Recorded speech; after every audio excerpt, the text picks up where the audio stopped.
Shqipëria ka shënuar një moment historik në rrugën e saj europiane duke hapur kapitullin e 6 dhe të fundit të negociatave të antarësimit në Bashkimin Evropian. Vetëm brenda një viti, vendi ka arritur të përmbyll hapjen e të gjithë grup kapitujve, një ritëm që komisionerja për zgjerim Marta Kos e vlerësoi si shembullor. Në fjalën e saj, Kos u shpreh se kjo ditë nuk është e rëndësishme vetëm për Shqipërinë, por edhe për BE-n, pasi dëshmon se procesi i zgjerimit prodhon rezultate konkrete dhe se Bashkimi Evropian mund të mbështetet tek Shqipëria në të ardhmen. Ky sukses nuk do të ishte i mundur pa angazhimin e patundur politik të Shqipërisë dhe nga angazhimi i fortë të gjithë shteteve anëtare për të mbështetur ecurinë e Shqipërisë. Suksesi i Shqipërisë është rezultati i punës së autoriteteve shqiptare me shoqërinë civile dhe me aktorë të tjerë në zbatimin e reformave të rëndësishme të BE-s dhe është rezultati i qytetarëve shqiptarë që kërkojnë ndryshim dhe i mbështesin këto ndryshime. Shqipëria është shembulli më i mirë i fuqisë transformuese të zgjerimit. Çelja e të gjithë grup kapitujve është një sukses i jashtëzakonshëm, por mbyllja e tyre është çmimral. Jam personalisht e përkushtuar t'ju mbështes të ndërtoni një të ardhme të bekat për të gjithë shqiptarët në shtëpinë e tyre në Bashkimin Evropian. Kryeministri Edi Rama i përshëndeti ditën si një arritje që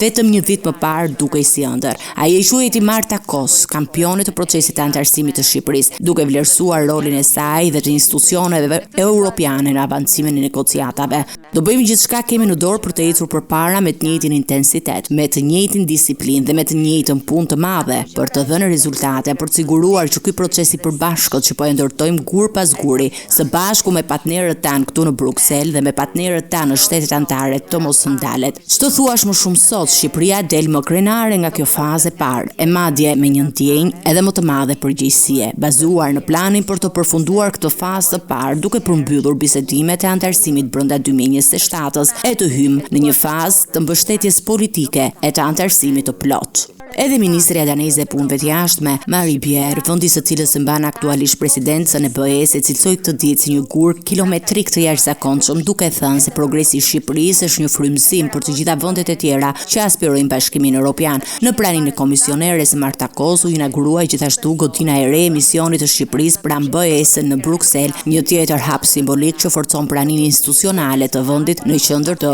vendimarrjes europiane.